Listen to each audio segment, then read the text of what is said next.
Friend Illinois Congressman Mike Quigley, he a member of the Appropriations Committee and Select Committee on Intelligence.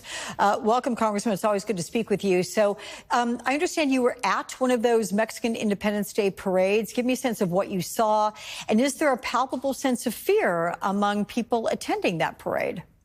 Yeah, it's good to be back. I was proud to march in the Pilsen Mexican Independence Day parade with my friend Chuy Garcia. And, this is a community on edge. The crowds were down because of that. But there's a real determination, a real resilience there. Given the circumstances, that can be understood. So on Tuesday, Congressman, Governor J.B. Pritzker said that staging for federal enforcement in the Chicago area, it's already begun. President Trump said the decision to send the troops to Chicago was, quote, not a political thing. And today said, quote, Chicago's about to find out why it's called the Department of War with that, I don't know how to describe that tweet right there. But anyway, what's your response? Because your district covers parts of Chicago as well as surrounding neighborhoods. What are you telling your constituents? Look, this is the act of a tyrant. This is the act of a bully. It has nothing to do with reducing crime. Wherever the trends are, Chicago acknowledges it can always do better. But for the money they spent deploying the National Guard in Los Angeles, Chicago could have hired 2,000 more police officers, or the other programs that actually reduce crime, the interrupters. Our good friend Arne Duncan, former Secretary of Education, runs Chicago Cred. His program prevents violence before it takes place. There's many more like it. But the president cut programs like that by $800 million. We are in a less safe situation because of this. Yeah, I want to point out you're right with that Los Angeles and the cost of the National Guard there was at least a couple $100 million to do that.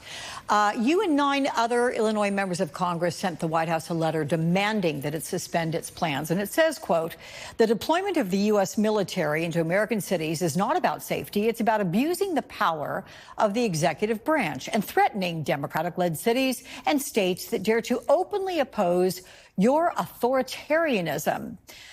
So explain what you mean there, and how much is Trump attempting to manufacture a crisis to provoke clashes with citizens so he can then take the credit for putting them down? No, that's why the governor and others have said to the public here in Chicago, don't take the bait. It's important to protest, but do not at any point get violent. It is an extraordinarily scary time. But let me quote the former head of Illinois' National Guard, General Hayes, who said he believes pitting the military against civilians could permanently stain the relationship and the status of the military. It's turning this country against itself.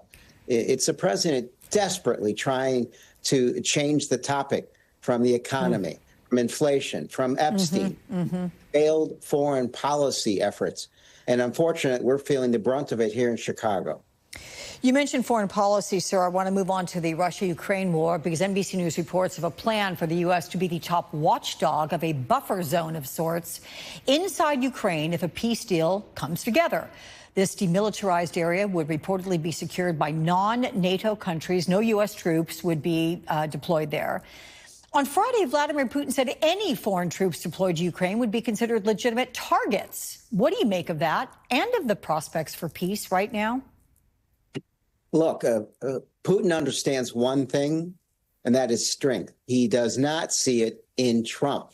So it's in his interest to just blow past these ultimatums, 7 of them now that President Trump put in place, and continue this. In a war of attrition, Putin wins because he's got an extraordinary manpower advantage, something like 6-1. So when Zelensky came to the U.S., he said, help us win quickly. Trump is helping Putin push back that deadline.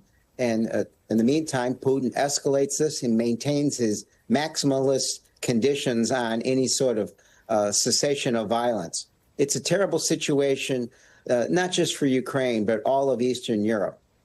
All right, Congressman Mike Quigley, sobering statement, but I appreciate you joining us. Thank you.